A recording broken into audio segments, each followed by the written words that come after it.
¿Te permitieron casarte aún estando ilegal? Sí, no te piden que estés legal aquí, ni siquiera lo miraron. Sí, o sea, incluso me pedían papeles que aquí es muy normal que tengan. Me pidieron el certificado de soltería. Bueno, lo llevo y me dice, ¿pero dónde está el permiso de tu presidente de que te puedes casar? Y yo, ¿en mis derechos? En mi constitución, que dice que me puedo casar. Y de pronto llamaste hogar a un país que no es el tuyo, donde la salsa no pica y las fiestas mexicanas son el 5 de mayo. un lugar en el que compartir los mejores momentos con los tuyos significa hacerlo a través de una pantalla. We the Mexicans, mexicanos esparcidos por el mundo. O lo que es lo mismo, seres que a donde van terminan buscando tortillas. Tirana, Albania. Habitantes, 520,000. Migrantes, en Albania, 14,921. Mexicanos, alrededor de 60, que son los registrados en el consulado. Precio de la docena de huevos, 2.5 euros, equivalentes a 46.5 pesos mexicanos. Lo que no te imaginabas de Tirana. Las personas originarias de esta ciudad se refieren a ella como Tirona y fue elegida como capital hace alrededor de 100 años. Y por cierto, si hablamos de población albanesa, es más numerosa la que reside fuera del país que dentro de él. ¿Qué tal? Hoy presentamos una historia en que la experiencia de migración implicó a dos países completamente diferentes. Por un lado, el primer mundo, sumo orden, una sociedad y procesos completamente organizados. Y por el otro, un país en el que la burocracia es, yo creo que hasta peor que la mexicana. Y también en una cultura que pudiera parecer completamente diferente a la latina o a la mexicana. Sin embargo, con el tiempo, nuestra invitada se fue dando cuenta que de ajeno y de diferente no tenía demasiado. Cintia es una joven mexicana de 29 años cuya primera experiencia de migración fue salir de uno de los municipios del Estado de México para mudarse a la gran CDMX. Sin duda una experiencia que años más tarde le serviría para salir del país y llegar hasta Noruega, para adquirir perspectivas de primer mundo de lo que para ella era su pasión, que es el trabajo social. Lo que nunca se imaginó es que ahí conocería a su actual esposo y juntos eligieron irse a Albania. Hola, nosotros somos Silvia y Adrián y esta es la historia de Cintia.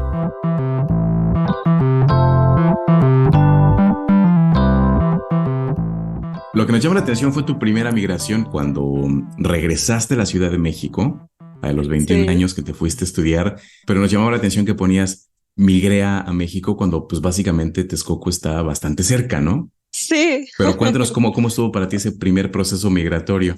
Es muy curioso, nunca lo he pensado así realmente, pero muy buena pregunta. Fue complejo, fue muy complejo porque no es igual ir con mis papás y visitar, ir en carro, ¿no? Andar así, que viajar cada día porque yo fui a CU, estudié en Ciudad Universitaria.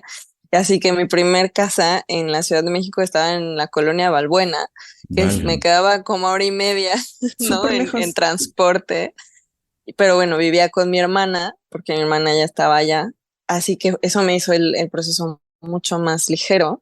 Pero obviamente me enfrenté a muchas otras cosas sola que no había otra manera, ¿no? Y eso fue muy interesante porque, bueno, mi papá es el tipo de papá que quiere cuidarte y protegerte así de no, yo te llevo, yo voy por ti. Y eso es cuando llegó el momento de que ya no estaba para eso, pues la vida real, ¿no?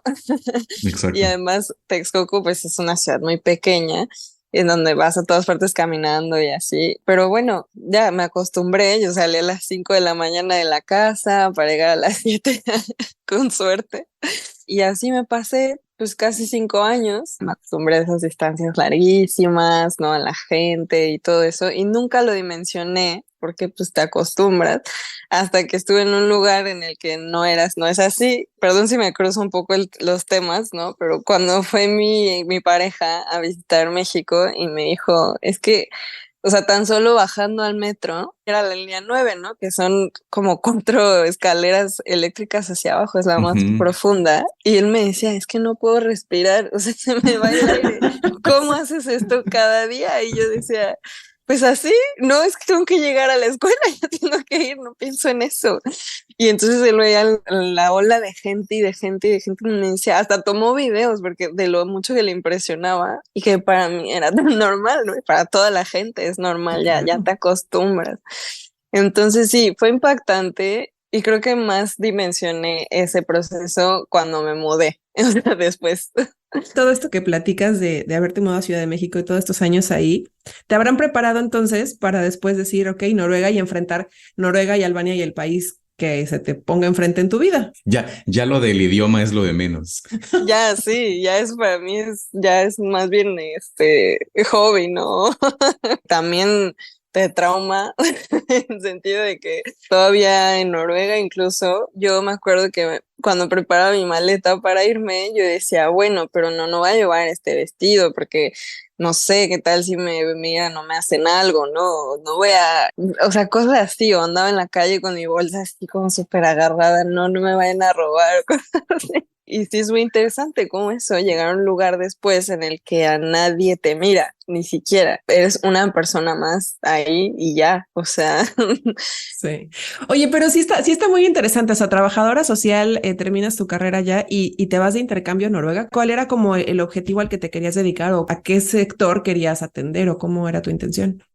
Pues al principio, cuando encontré esta carrera y empecé a investigar como qué era así, muchos países tienen diferentes corrientes y formas de ver y de ejercer el trabajo social, pero en México hay algo, y en Latinoamérica, viene desde Chile, Colombia, Argentina, tienen esta corriente contemporánea en la que buscan realmente, o sea, buscamos realmente el cambio social, ¿no?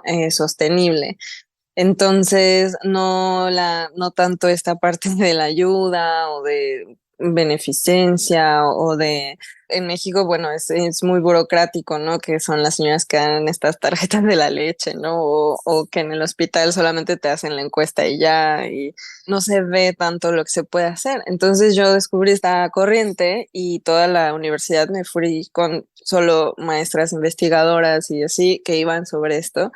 Y ahí terminé también mi servicio, mis prácticas y todo. Entonces, fui parte también de mucho proceso investigativo, de que la comunidad misma aprenda a buscar sus recursos, de gestiones, se organice y entonces no dependa tanto de la ayuda del gobierno, de las instituciones, porque no llega a esas partes, ¿no? Esta parte a mí me gustó mucho y entonces cuando vino lo del intercambio, yo inicialmente quería a Alemania. En Berlín hay una universidad solamente de trabajo social y que iba mucho por esta línea. En Alemania es muy fuerte el trabajo social. Entonces, el año que yo iba a aplicar, esa universidad no estaba en la lista. Entonces, pues fue como, ok, busca más. La UNAM te da como 6 opciones diferentes. Y ya, al final dije, ya se me está acabando el tiempo. Me di como 4 universidades, entre ellas, o sea, Oslo era la tercera. Y bueno, relativamente no fue tan difícil como obtenerlo porque de mi universidad, de mi facultad, no muchos aplican a universidades de habla, o sea, de otro idioma que no sea español, porque la mayoría aplican para España, para Latinoamérica. Entonces, eso está muy peleado y tienes que tener muy buen promedio. Y yo tenía el promedio, pero también tenía el inglés. Entonces, con eso ya fue así como más fácil y además cada año dan como 4 lugares para Oslo nada más, ¿no? Y pues yo creo que no hay tantos que piensen que estén tan locos para decir, ay, sí, me voy a Oslo y a gastar un montón de dinero en la vida ya. Y sí, fue muy curioso, ¿no? Porque, bueno, yo creo mucho en este tema de que decretas lo que dices y así, lo que piensas, lo que deseas. Y desde que yo empecé en la universidad, me acuerdo que la computadora que yo tenía para hacer mis trabajos y todo esto desde primer semestre, mi intención siempre fue irme de intercambio en la universidad, por eso también quise entrar a la UNAM. Y desde que empecé, me acuerdo que puse como mi wallpaper en la laptop de una aurora boreal. Y yo decía como, ahí se quedó y hasta la cambiaba, ¿no? De color cada semestre. Y entonces resulta que al final me fui y vi las auroras boreales Wow. en Noruega. Y para mí es como, wow, o sea, es que siempre estuvo ahí, yo nada más que no lo vi. Impresionante. Y entonces llegas a Oslo, el programa se estudió en inglés, pero pues Sí, obviamente toda la cultura estaba pues en noruego, ¿verdad? Y ahí, sí. ¿cómo te enfrentaste a esto, Cintia? Uy, pues es una cosa, la verdad es maravilloso, porque llegar a un lugar, nunca había salido de México, nunca había viajado fuera del país. Entonces, para mí llegar ahí y ver, para empezar, que toda la gente hablaba inglés, sin importar la edad, desde el más chiquito hasta el más adulto mayor, hablan inglés. Pero no, el idioma noruego es muy fuerte y cuando me preguntan, ¿pero por qué no aprendiste noruego? Yo digo, pues es que, a ver, estuve 6 meses y además es que no tuve necesidad porque todo el mundo hablaba inglés, entonces mis clases eran en inglés, Ujú. todo era en inglés.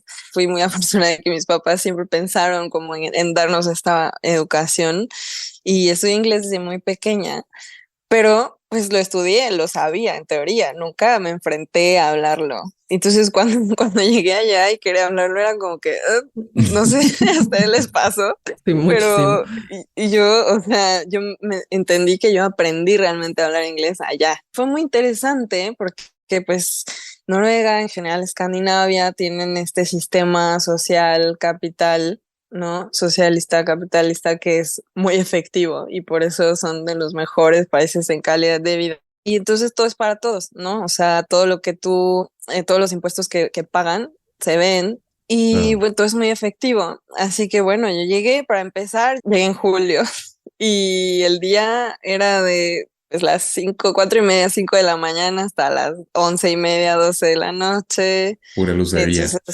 no dormía nada al principio. Ahí me di cuenta de que estaba tan lejos de mi casa, de mi familia, de quien pudiera como ayudarme o quien yo conociera o así, pues te sientes vulnerable, Claro. sola y decía, ay Dios mío, o sea, a mis 24 años, ¿no? Pero No, pero era la primera vez fuera de México, o sea, al final, pues sí, sí, eso siempre es un shock. te empecé a ver como toda la diversidad que hay. O sea, yo veía chicas, por ejemplo, llenas de tatuajes, pero yo decía, wow, o sea que, porque esta idea de que, o sea, si quieres un buen trabajo, no puedes tener tatuajes, ¿no? Por Ah, ejemplo, o sí, sea, claro. ideas que tenemos o que tenía mucho en México, que incluso mi mamá me decía mucho, a mí siempre me han gustado, y mi mamá me decía, pero no, no, que no se te vean porque luego el trabajo y así, ¿no? Y yo cuando fui allá, yo dije, oye, pero es que sí se puede, ¿no? O sea, Claro. Claro. desde eso, yo decía, es que claro, ¿no? Lo que aprendí yo no es así de pequeñito, no es así de esta idea chiquita ya en este círculo, en esta cajita, ¿no? Hay muchas más formas de pensar, formas de ver las cosas. Y entonces en Noruega yo encontré un lugar en el que me respetaban por estar, por ser, por primera vez. Entonces yo dije, wow, o sea que sí hay lugares en donde tú por existir tienes derechos y además tienes acceso a esos derechos. ¿Qué impacto esto que acabas de decir de sentirte en un lugar donde puedes ser tú y donde te respetan por ser tú? Ubico que es como una manera como de bajar la guardia por completo, ¿no? Esta guardia que Sí, traes arriba todo el tiempo en México ya. sí. ¿Qué te permitió, por ejemplo, Cintia, pensar o idear cuando ya la parte de tu seguridad, de tu naturaleza como mujer pasó en segundo plano, cuando ya no era algo que tuvieras que defender, por ejemplo? Me concentré por primera vez en la escuela, o sea, solo en la escuela, porque claro, estás en modo sobrevivencia y entonces ahí sentí que empecé a vivir, ahora sí, o sea, empecé a vivir en que no importaba si me quedaba un poquito más en la fiesta o no importaba si quería explorar Oslo, no sé, un poquito más lejos. Incluso me fui a hacer hiking. No era tan deportista en ese momento, no es que lo soy ahora, pero menos todavía. Me fui con así un grupo de chicas ahí súper pro. Yo dije, pues yo quiero ver qué es esto, ¿no? O sea, me dio mucha más ese sentido de experimentar cosas, de vivir las cosas. Me hizo mucho más responsable con todo, ¿no? Que cualquier cosa que sucediera, pues me tenía a mí misma, ¿no? O sea, ya de este miedo de decir, ay, pero si pasa algo, ¿de quién recurro? Para empezar, decir, a ver, si más que un accidente o algo así que puede pasar, pero algo más, muy difícilmente iba a poder pasar. Entonces, no importaba y aunque pasara, sabía que no estaba ahí sola, desamparada, ¿no? O sea, que podía acudir a pedir ayuda. Impacto. Sí, viví. Ahí también sucedió que conociste entonces al que es ahora tu esposo. ¿Cómo se te atravesó un albanés en Noruega? O sea, eso está muy simpático. Ay, fue muy curioso porque este chico, este chico, o sea, nosotros vivimos en villas de estudiantes. Entonces, bueno, entre mis roomies había un chico noruego del que yo me hice muy amiga. Bueno, los noruegos, para empezar, son personas muy respetuosas, pero son personas que se aíslan mucho de todos los foráneos. No les encanta estar alrededor de gente foránea, tal grado que este amigo vivió toda la universidad en una villa de estudiante donde están solo noruegos. Ujú. Y ese semestre él dijo, es mi último semestre y me quiero ir a vivir la experiencia foránea. Mi vida. Entonces Y se cambió de villa. se mudó a esta donde solo van foráneos. Ahí quedó, pero resulta que él había trabajado con mi pareja, con el que ahora es mi esposo.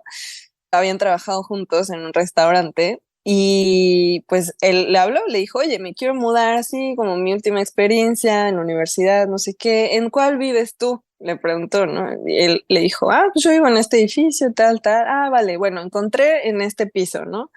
Entonces, bueno, el chico escogió y tal, y resulta que en este justamente estaba este chico noruego, y él nos presentó. Organizamos justamente el 15 de septiembre en la noche, reunión de roomies, y él invitó a Clay, que es mi esposo, y a su amigo, también otro albanés. Y entonces, bueno, estábamos ahí con mis roomies y ellos, cocinamos, la pasamos súper bien. ¿Qué cocinaron? ¿Qué cocinaron?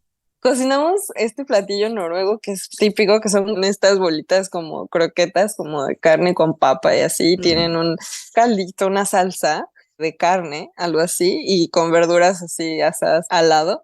Y hicimos un pie de manzana, Era noche mexicana, pero pues no hubo así ni pero no hubo mexicano, ¿no? taquitos, algo. No, bailamos y todo, estuvo muy divertido y resulta que los albaneses aman el reggaetón, entonces se sabía todas. Yo aprendí acá que los albaneses son como los latinos de Europa.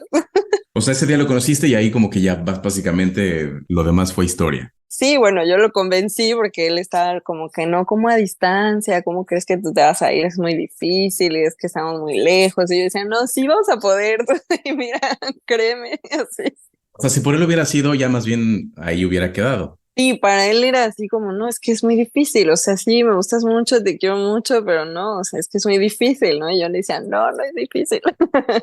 Y entonces ya, ahora sí que aceptó, me fui. Y entonces, ¿qué le dijiste? Venme a ver un día o algo así.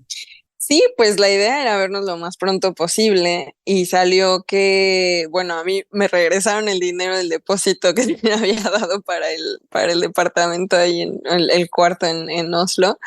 Así que le dijo, oye, este dinero, ¿qué te parece si lo uso y compro un boleto, ¿no? Para vernos. Entonces en abril del siguiente año, o sea, 3 meses después, nos encontramos en Italia. Él estudiaba y trabajaba y todo en Oslo, así que nos encontramos ahí un par de semanas y después, bueno, con el tiempo me dijo, oye, ¿qué tal si vamos a Albania? ¿Cómo te parece? Y yo, pues sí, padrísimo, vamos. Para esto es una historia muy cómica que a él le gusta mucho contar, que dice, cuando yo le dije a mis papás que había conocido un albanés y así, cuando estaba todavía en Noruega, me decía mi papá, bueno, hija, pues qué padre por ti, solamente ten cuidado porque los europeos pues son muy liberales y no quiero que salgas lastimada, ya sabes, ¿no? Y entonces, como dice él, poco imaginábamos que no, sí son europeos, pero albaneses más tradicionales que nada, o sea, son súper tradicionales en muchas cosas. Entonces te decía, ¿por qué no vamos a Albania para que le pidas permiso a mi mamá de salir conmigo?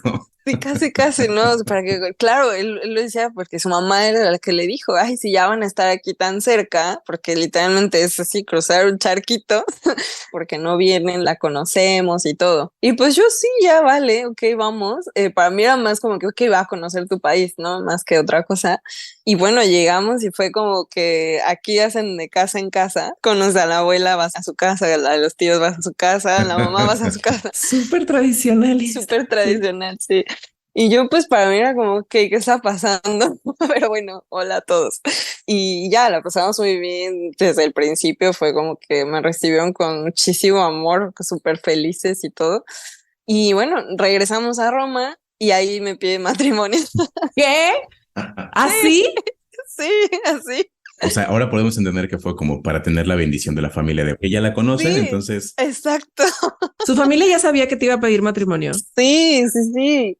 Y yo nunca o sea, mucho después yo pregunté esto porque cuando a donde yo iba me regalaban algo, y ellos acostumbran, esto sí es como, pienso que es musulmán, pienso, ¿no? Hasta ya 4 años aquí todavía pienso, que te dan oro, te dan aretes de oro, medallas, pulseras y así. Eso es como que lo piensan mucho porque sabes que el oro es lo único que no se devalúa. Entonces, para el futuro, si algún día necesitas, entonces puedes venderlo y tener dinero, ¿no? O sea, si te ves en la necesidad. Y ellos wow. lo ven más como eso, como ayudarte para un futuro, ¿no? Mm. Entonces, eso es muy común aquí. Y por suerte, como estas creencias así, entonces, pues todo el mundo me daba cosas y yo decía, nunca había tenido tanta, o sea, esto no lo va a poder usar en México, ¿qué les pasa?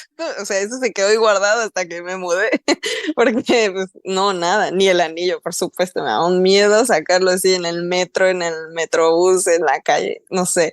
Aunque fuera a distancia, ¿cuánto tiempo llevaban saliendo cuando pasó lo del matrimonio? O En sea, total, o sea, llevábamos pues octubre, noviembre, diciembre, enero, febrero, marzo, 6 meses, nada. órale. Y de las cuales la mitad habían sido a distancia. Sí, sí, además. Cuando te regresaste a México y antes de que fuera este viaje, él que estaba como un poco renuente al tema de la relación a distancia, ¿se adaptó, se logró adaptar? Sí, sí, sí. Al principio fue muy poco como lo complicado realmente, porque yo llegué, pues llegué con todos mis amigos y no los había visto hace un montón y todo. Entonces yo llegué y fue como, sí, yo le decía como la diferencia de horario para empezar, ¿no? O sea, y modo, no es que podía pensar, oye, ¿qué está haciendo? O así, como un poco aquí es común pensar que los celos son normales, ¿no? Que está bien. Y yo, o sea, algo que odio están los celos. Entonces, ni siquiera soy celosa, nada. Entonces, eso fue lo complicado. Ahí empieza como lo cultural, que hasta la fecha tenemos situaciones así que yo lo digo, es que esto es cultural. Ujú. La primera situación, yo le dije, mira, esto no va a funcionar si estamos así. No puede ser. Yo tengo mi vida, no voy a dejar de salir, tenemos que hacer, tú también tienes que salir, tienes que ver a tus amigos, tienes que hacer tu vida, porque el hecho de que estemos juntos y a distancia, pues no quiere decir que no vas a seguir adelante, ¿no? O sea, estamos tratando de que funcione. Entonces él sí lo ve así, dijo, como es que tienes toda la razón, o sea, no, esto no puede ser, y ya, fue así como una sola situación la primera semana que llegué y de ahí más nada. Y entonces pues nuestra comunicación era limitada, ¿no? Por ejemplo aquí, o sea, bueno, lo que hacen, tienen mucha costumbre de esta de llamar en videollamada. Y para mí eso era muy raro. Pregúntale primero si quiero hablar por teléfono, no por videollamada. Y entonces él era como, ¿qué? Háblame por videollamada. Y yo como, que me acostumbré a eso.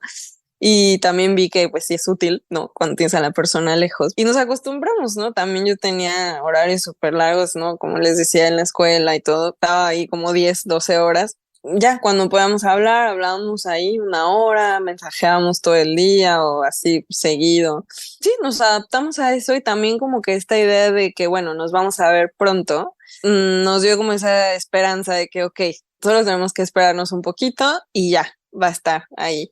Pues nos conocimos más a distancia también. Claro. Claro. Y entonces ya regresaste a verlo, te encontraste, hiciste todo este tour familiar prenupcial. Sí, Y oye, entonces el acuerdo es, ok, te vas a regresar a México, ¿qué vamos a hacer? Nos vamos a ir a México, nos vamos a Albania. sí, sí, el plan, bueno, yo tenía sí o sí que estar todo ese año en la universidad. Ya era mi último año y fue como, bueno, tenemos que aguantar este tiempo y ya. Después la idea, pues sí, yo pensé que Noruega pues iba a ser buen lugar para ir a continuar con mi maestría, ya que él estaba ahí, yo puedo aplicar como estudiante y todo. Y entonces ese era el plan. Tenemos que esperar ese pues año y unos meses, ¿no? En lo que es la aplicación, empieza el semestre hasta agosto, entonces ver cómo podíamos sortear esa parte. Pasaron 3 meses y en julio él fue a México, entonces ahí sí ya fue como 20 días, un poquito más. Pues conocí a mi familia y en vez de nosotros ir de casa en casa, pues ya sabes, juntamos a todos en la casa Sí. del abuelo. En ese entonces él casi no sabía español, entonces era un poco como difícil yo ahí traduciéndole y todo. Hasta ahí todo en inglés, ¿verdad? Puro inglés.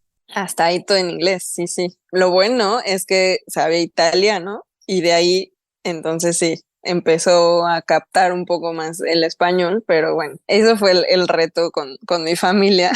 Y bueno, de ahí pues pasaron 6 meses, ahí sí ya fue como que pues sabes que ya, no, este es el último jalón, ya no podemos estar gastando en esto si queremos estar ya después más tiempo juntos, ¿no? Entonces sí, ya nos vamos a mudar bien.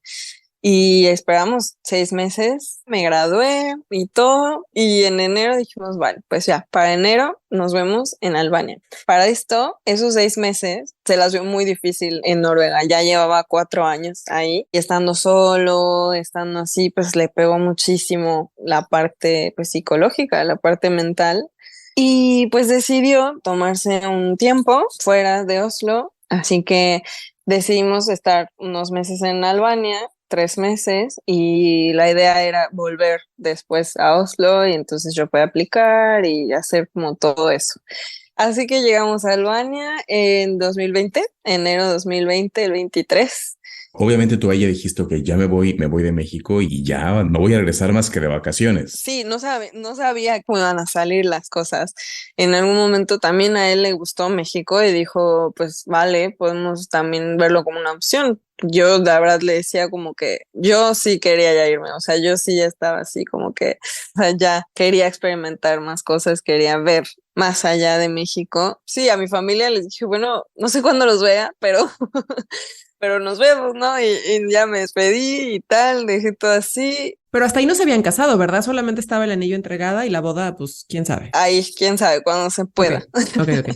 Después de mes y medio, más o menos casi 2, pues empieza la pandemia. Fue como, ¿qué? ¿Te querías ir, no? Querías estar con él, ¿no? Pues toma. Sí, toma, encerrados. Y fue súper difícil porque una incertidumbre de por sí. No estábamos así tan certeros de que, ok, ¿qué vamos a hacer?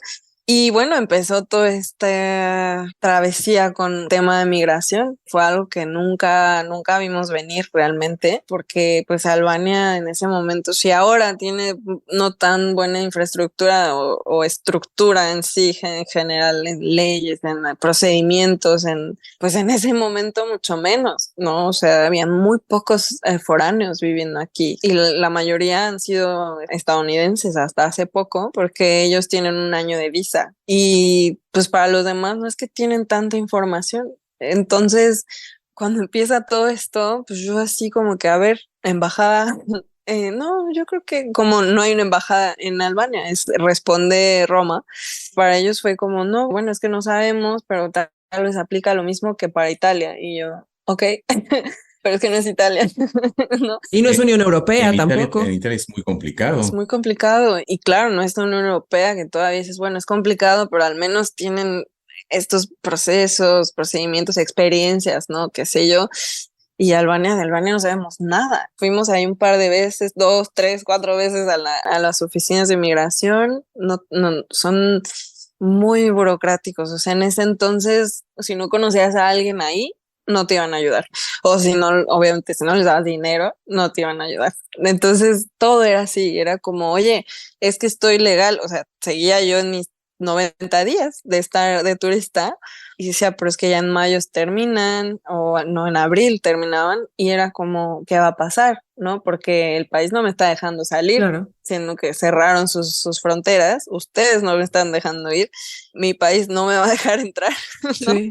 O sea, digamos, o transitar incluso, tenía que hacer 2 transbordos para llegar a México, no, dame una extensión de Sí. permiso para quedarme aquí hasta que acabe, y fue como, no pasa nada. Alguna vez me dijeron como, cásense y aplica para la visa de matrimonio y yo. Y luego la otra vez fue como, no pasa nada porque todo está así. Y así, por WhatsApp me decían eso. Entonces aquí terminó la cuarentena en junio, salimos.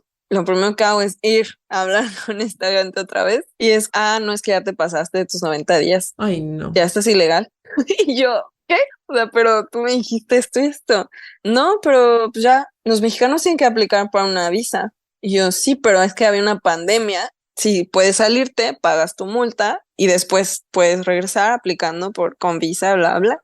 Entonces, pues ninguna era opción porque era como, vale, México está horrible. Si me iba, quién sabe cuándo iba a volverlo a ver, porque además los albaneses necesitan visa para México, para ir de turistas. Entonces Wow. ahí dijeron, pues ya vamos a casarnos. Bueno, el anillo ya lo tenías, o sea, pues. Sí, ya la idea ya estaba, ¿no? No fue sorpresa tampoco. Pero dijimos, bueno, pues ahora voy a reunir todos los papeles y ya. Entonces yo ahí, mi papá desde México reuniendo todos los papeles. En ese entonces no había muchas cosas digitales. Ahora estaba viendo y ahí ya de antecedentes penales y así ya está online y todo. Yo decía, wow. No, en ese entonces todavía me tocó hacer cita, que mi papá fuera, hice una carta a poder. O sea, me duró como 6 meses para poder tener todos los papeles para casarnos. ¿Te permitieron casarte aún estando ilegal? Sí, no te piden que estés legal Qué aquí. interesante. Ni siquiera lo miraron. Sí, porque como que dicen, no, es que no tiene nada que ver una con la otra. Y yo, O sea, todo esto nos da perfecto el panorama de que Albania no está acostumbrado a recibir migrantes en absoluto, ¿no? no. Me Cada caso imagino. es independiente y platícalo en la siguiente ventanilla. Y la siguiente ventanilla está en Roma, o sea. Sí, sí, sí, totalmente, ¿no? No están acostumbrados, o sea, incluso me pedían papeles que aquí es muy normal que tengan, por ejemplo, un certificado familiar, aquí es común, donde dice quién es tu papá, quién es tu hermano, tu hermana, tus abuelos y así, que para nosotros es el certificado de nacimiento, que dice todo eso. No, ellos quieren un certificado familiar. Uy. Por ejemplo, cuando me pidieron el certificado de soltería, bueno, lo llevo y me dice, sí, aquí dice que no te has casado, pero ¿dónde está el permiso de tu presidente de que te puedes casar? Y yo, ¿Eh? en mis derechos, en mi constitución, que dice que me puedo casar, no lo entendían. Para ellos era así como que, sí, todo el mundo es como Albania, ¿no? O sea, porque claro, vivieron 60 años en dictadura y esta gente los funcionarios que trabajan ahí nacieron, crecieron y están educados en la dictadura. Súper frustrante. Además, yo ahí, pues bueno, apenas, o sea, empecé a entender el idioma, hablar el idioma, pero muchas cosas, pues no, o sea, él se enojaba todo el tiempo porque imagínate vivir 4 años en Noruega, en donde así está la infraestructura y todo, te ayudan, bla, bla, y vienes aquí, que es su país, y es como nada, nadie te ayuda, nadie te soluciona, no les importa tu situación, no nada. Sí, claro. ¿En Albania hablan inglés? No, ahora ya un poco más, porque han llegado más turistas, pero cuando yo llegué, no, o sea, más me entendían cuando hablaba español por el italiano.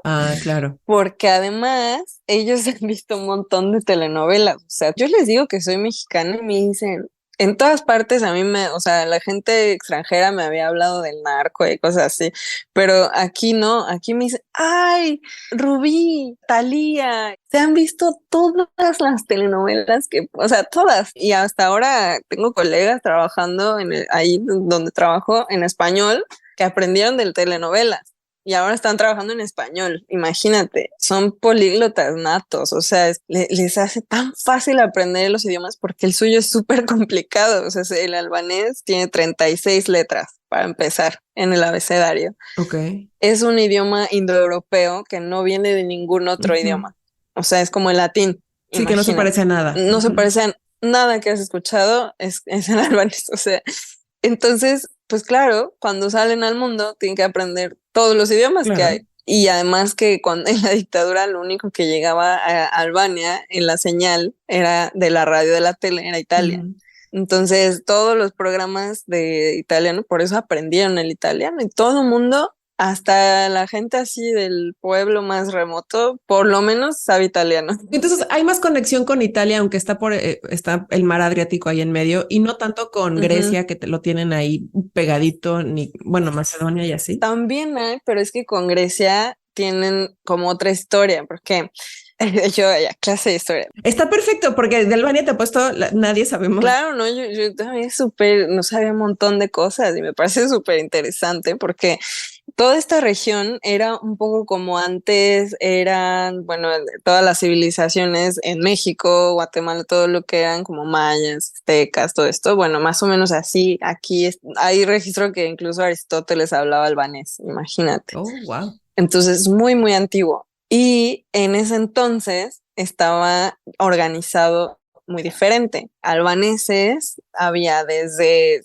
casi que Montenegro hasta Grecia. Entonces, lo que hoy es Grecia, antes fue parte de Albania. O sea, se lo dividieron. Así que en realidad Albania era mucho más grande de lo que es ahora. Y en Grecia, te digo, hay muchos albaneses ahí también. O sea, los albaneses, a ver, es que hay diáspora albanesa también. En Albania viven alrededor de 3 millones de personas, pero en el mundo viven al menos 3 veces eso, o sea, como unos 9 millones de albaneses. ¿Esa diáspora se dio desde cuándo? O sea, ¿fue por el tema religioso de que en algún punto se prohibió profesar alguna religión o fue por otras razones también? No, fue cuando terminó la dictadura. Termina la dictadura en los 90s, se muere el dictador, abren las puertas, las fronteras y todo el mundo sale. No, hay incluso hubo tragedias así en el puerto y así de la cantidad de gente que quería irse y mucha gente se siguió yendo hacia Italia en el mar, se iban así en lanchas inflables o cosas así, o sea, mucha gente murió, algunos otros se fueron a Grecia y muchos se quedaron ahí, otros han vuelto y así, pero la mayoría se quieren ir. O sea, hasta la fecha prevalece esta idea de que vete, no hay nada aquí. Cuando Clay volvió, mi esposo fue como todos le decían, pero ¿por qué vuelves? ¿Qué haces aquí? Y él así como, es que yo quiero estar aquí, es mi casa. No tienen ni idea de a lo que te enfrentas cuando sales a otro país, ¿no? Y para ellos solamente la idea de irte fuera de Albania es mejor que todo. Pero es muy fuerte, tan fuerte la cultura, la tradición, que aunque se van, se casan con albaneses, tienen hijos con albaneses. Es muy fuerte esta parte. No es común que vayan y se casen con foráneos, con extranjeros. La tradición les llama. Y como no es común, obviamente llegas a migración y te dicen, o sea, ¿tú por qué te vas a casar con una mexicana? Claro, es como... Oye, ¿tú cómo aprendiste albanés? Porque ya hemos visto que hablas albanés bastante bien. Sí, pues realmente me di cuenta de que tenía que aprender o me iba a quedar muda. O sea, para empezar no conocía a nadie. O sea, empecé a hablar como a los 6 meses. Y fue porque pasamos una temporada, primer verano, en casa de sus padres, en esta otra ciudad más al sur. Estábamos con sus abuelos y así. Entonces, estando con todos los tíos, los primos, y así, nadie hablaba otro idioma. Pues claro que no siempre estaba con Clay, ¿no? Y de algún momento quería platicar con ellos porque además yo pregunto cosas y pregunto y además todo era nuevo, así que yo quería saberlo todo. Y pues la única manera fue con idioma humano porque te das a entender y al final de cuentas empecé a aprender así, con señales, con gestos, con temas así y empecé a hablar y hablar y hablar y la verdad es que también tengo buen oído, me di cuenta de eso porque yo no sabía eso. La mamá de mi esposo es cantante, entonces ella me decía las palabras, yo no sabía ni qué era, y yo lo repetía tal cual, y me decía, muy bien, es que tienes buen oído, y yo decía, o sea, es por eso, entonces ya, de ahí empecé, y también que el idioma, tal cual se lee el abecedario, es como en el español, esa, entonces tú lees una palabra y es así, hasta la fecha sí hablo, puedo entender conversaciones y todo, pero por ejemplo la parte de escribirlo todavía se me complica. Es súper difícil, sí. Oye, Cintia, y si se parecen tanto en ese sentido en la cuestión tradicional, ellos y nosotros como mexicanos, ¿cómo estuvo la boda? Ay, pues ni hubo boda. Hubo trámite con migración. Fuimos a firmar, sí. Les falta la fiesta, entonces. Ok. Sí, y eso es algo que me gusta, que aquí lo que les importa es la boda. La boda es el evento más importante que hay. Pero no, ni siquiera es que lo hacen religioso, ¿sabes? No es como que en México que vas a la iglesia, aunque ni creas, ¿no? Pero vas a la iglesia, haces toda la ceremonia y tal. Acá no lo hacen religioso. Se casan en el salón, alguien dice unas palabras. Es tan importante la boda ante la comunidad, que la comunidad, su familia, así les reconozca como una nueva pareja. Entonces, bueno, nosotros siempre hemos querido hacer 2 bodas, ¿no? Una aquí y una en México, pero cada vez lo vemos más lejos. ¿Sí? Oye, y el trabajo, finalmente también encontraste un trabajo y ya estás, o sea, porque creo que una cosa es migrar y sí, qué padre el amor y los trámites, pero otra cosa es, bueno, ¿y qué voy a hacer de mi vida profesional, no? En tu caso. Sí, eso me fue un giro totalmente porque yo tenía en la cabeza la maestría y eso y lo otro, o sea, con todo lo de la pandemia, pues cada vez se fue más y más y más y más. La verdad es que mi profesión la adoro, me encanta, me encantaría trabajar en eso. Intenté mucho tiempo mandar como solicitud de trabajo, currículum. Aquí, como les digo, también para eso obviamente tiene que ver si conoces a alguien, si no, también que el trabajo social está mucho más institucionalizado, como más burocrático todavía.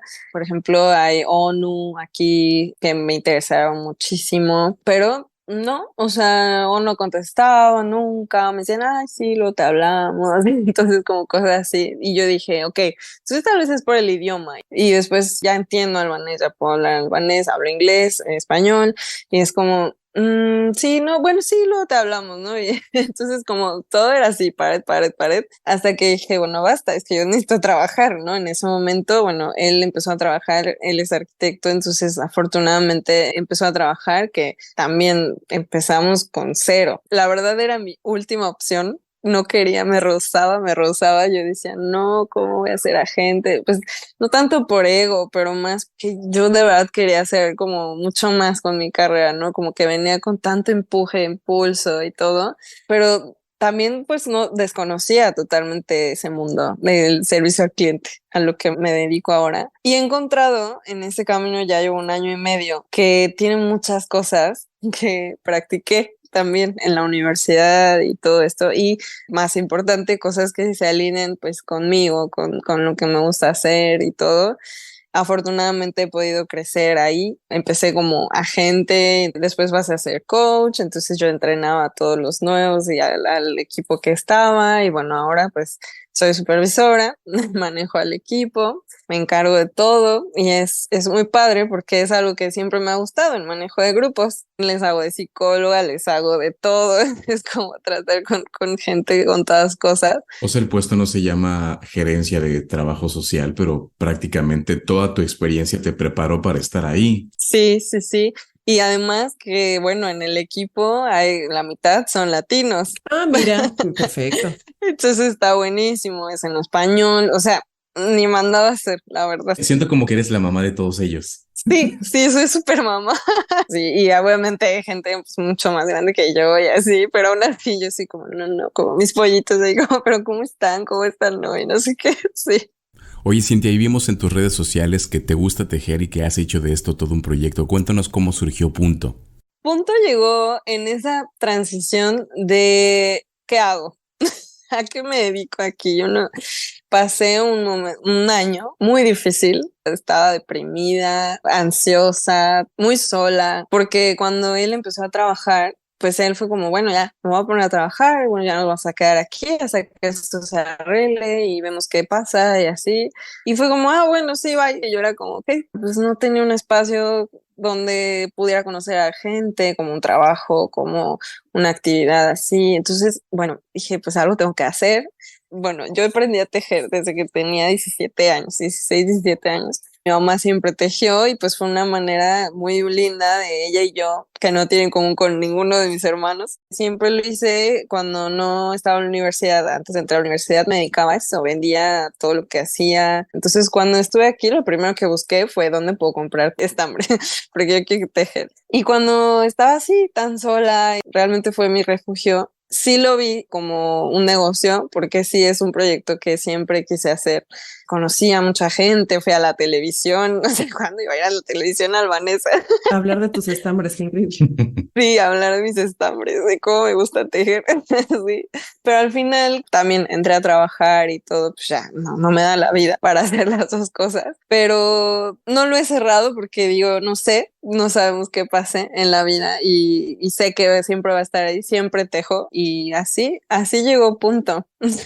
Qué bonito, es como tu regreso a casa, ¿no? Sí, sí. Pues qué bueno, Cintia, muchísimas gracias por tu tiempo y Muchas gracias a ustedes. ¿Puedes despedirte en albanés? Sí. Faleminderit shumë për ftesën. Jam shumë e lumtur që jam këtu edhe ju uroj shumë suksese. Lo cual significó: Muchas gracias por su invitación. Estoy muy feliz de estar aquí y les deseo mucho éxito. Uno pensaría que cuando se es más adulto se cuentan con mejores herramientas para tomar decisiones más precisas, pero algo que me hizo reflexionar al platicar con Cintia es que muchas veces sucede lo contrario y pareciera que al ser más adultos uno encuentra más motivos para complicarse la existencia. Yo quedé impactada con la capacidad de aprendizaje, con la capacidad de adaptación, que bueno, creo que eso es algo que distingue a muchos de los migrantes, ¿no? La gran capacidad que tienen o desarrollan cuando se cambian de país. Pero el incluso saber que Cintia hoy día ya puede hablar y defenderse en el idioma albano a simplemente 4 años de haber llegado y de los cuales por lo menos la mitad estuvo en pandemia, me parece algo realmente admirable. Así que también es un ejemplo de que no hay idioma incluso que sea demasiado complicado para que tú te puedas adaptar a una sociedad si es que tienes las ganas y tienes el interés de involucrarte con tu nueva cultura. Muchas gracias por reproducir un episodio más de We the Mexicans y nos escuchamos en el siguiente. Bye bye.